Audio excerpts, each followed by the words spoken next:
কোচবিহার জেলায় এক জুসের দোকান। আর সেই জুসের দোকান বর্তমান সময় নতুন করে ব্যাপক ভাইরাল এক বিশেষ পানীয়ের জন্য। ভালোবাসার সপ্তাহে ইতিমধ্যেই প্রেমিক প্রেমিকাদের প্রেম জমে উঠেছে।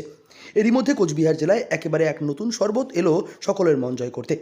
অসাধারণ সুস্বাদু এই শরবত কিন্তু কোচবিহারে আগে পাওয়া যেত না। দুধ, রোজ সিরাপ এবং তরমুজ দিয়েই তৈরি করা হচ্ছে সুস্বাদু এই বিশেষ স্বাদের শরবতকে। তো বিষয়টা কি রয়েছে, ইনগ্রিডিয়েন্টস যেটা আছে সেটা সেমই আছে, সাথে একটু কিছু চেঞ্জ হয়েছে। আর মেইনলি কথা বলতে আমি মাঝখানে দিল্লিতে ছিলাম, তো সেখানে সেটা ট্রাই করেছি, অবশ্যই ভালো লেগেছে। আর যেহেতু কোচবিহারে আমার একটা জুসের ফুড কার্ট আছে, তো কেননা এর থেকে যেন আমাদের কোচবিহার যেমন কাস্টমার আছে, তো নতুন টেস্ট যাতে দেওয়া যায়, যেমন দিল্লিতে ফেমাস, কেন যেন আমার কোচবিহার সেই জিনিসটা ফেমাস হয়। তো সেই দিক থেকে বিবেচনা করে, আর এর টেস্টের দিক থেকে যদি বলি, এর মধ্যে মোহাম্মদ কাসেমের মেইনলি যেটা রোয়াবজা সিরাপ থেকেই হয় এটা।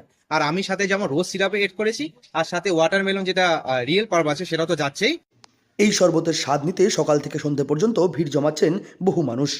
দীর্ঘ সময় ধরে এই দোকানে একাধিক শরবতের সম্ভার ছিল। তবে এই প্রথম দিল্লির মহব্বত কা শরবতের অনুকরণে মহব্বতের শরবত তিনি তৈরি করছেন এই প্রেমিক প্রেমিকাদের বিশেষ সপ্তাহে। বর্তমান সময়ে প্রেমিক প্রেমিকারা সন্ধে হলেই ঘুরতে বেরোচ্ছেন, আর তাতেই এই ঠান্ডা পানীয় বেশ অনেকটাই আকর্ষণ করছে প্রেমিক প্রেমিকাদের যুগলকে।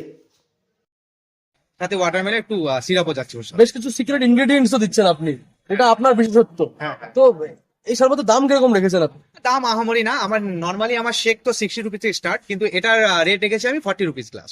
আচ্ছা, এখনো পর্যন্ত ভ্যালেন্টাইন ডে উপলক্ষে প্রচুর মানুষ তো এই ধরনের শরবত খেতে পছন্দ করে ঘুরতে বেরোলে পরে।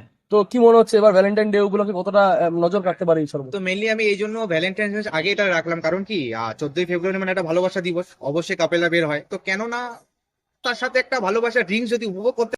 মাত্র 40 টাকা প্রতি গ্লাস মূল্যে এই শরবত পাওয়া যাচ্ছে এই দোকানে। সুস্বাদু এই শরবতের প্রেমে যে কেউ পড়ে যাবে একবার এই শরবতের গ্লাসে চুমুক দিলে। এই ধরনের শরবত রাজ্যের বাইরে দিল্লিতে প্রচলন ছিল, তবে এই প্রথম এই ধরনের শরবত পাওয়া যাচ্ছে কোচবিহারেও। তাই তো বহু মানুষ ছুটে আসছেন এই শরবতের টানে। 8 থেকে 80 সকলেরই পছন্দের এই শরবত একেবারে খাঁটি জিনিস দিয়ে তৈরি করা হচ্ছে, তাই তো এই শরবতের স্বাদে মজে উঠছেন যে কোনো মানুষ। দীর্ঘ সময় ধরে এই শরবতের বেশ অনেকটাই চাহিদা ছিল কোচবিহারের বুকে। পারে, তো আশা করি একটা ভালো ফিল আসবে।